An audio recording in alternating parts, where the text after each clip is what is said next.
In seventh heaven, what do you want to feel most? Sharon Horne-Ellstrom here. Welcome to day 1470 of What You Up To Now. Holding one of my sister's most adorable little cookies I've ever seen. She made these cookies for my granddaughter's birthday.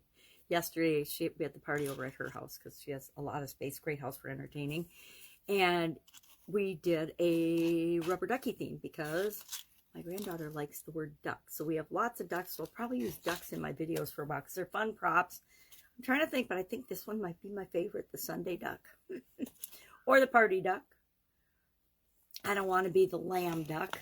Sheep, no thank you. Lion, maybe. So we'll probably talk about these throughout the course of the year and our annual challenge to do one thing every day that improves us. I probably can think of a story about every duck, right? Every animal, every duck. There's animal ducks, and we could talk about those. But today, our idiom for Supersize Your Business was in seventh heaven. Excuse me. And whether you believe there are 3 heavens or 7 heavens or no heaven is entirely up to you. But the saying means that we're blissfully happy. We're in a state of ecstasy about something. How often, if ever, do you feel like you are in seventh heaven? Super excited, super happy, super, I guess I like the word super today. Content and delighted and happy with where you are in an area or aspect of your life. Chances are we aren't in seventh heaven in all areas and aspects of our life at any given time, right? There's always something going on in one area or aspect of our life. Maybe you got a tweak in your knee. Maybe you've got a sniffly nose or a cough. I've been coughing since I had COVID. She's nearly 2 years ago now. So, what does that mean to you? So that was our idiom for today. And how do you tie that into your business? Well, if you can give your customers and your employees and the people you serve a little bit of what they consider heaven and what makes them happy and delighted, you'll have customers for life. At least that's my contention. So that was our Supersize Your Business segment today. For the annual challenge, in addition to looking at ducks, we are talking about the emotional guidance system. We're focusing on emotional for this segment. The month of February is all about emotional well-being. And so we've talked a lot about the emotional guidance system, different areas and aspects of emotion. And my question today for everybody is, what do you want to feel the most and what do you want to feel the least? Because we're leading into the SOAP framework tomorrow. We're going to start this week. We're going to cover the SOAP framework. So we'll talk about the S tomorrow, the story and the situation.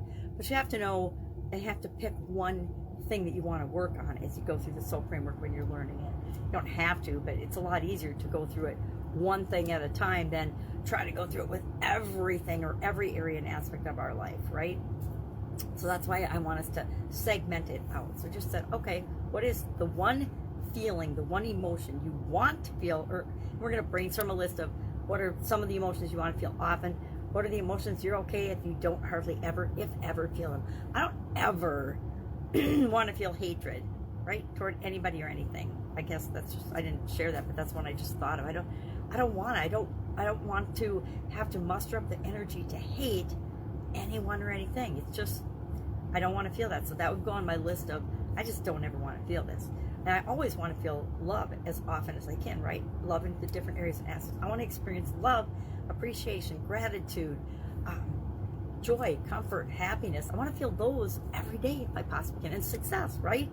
I don't want to feel failure, right? So what do I do about failure? We'll talk about that.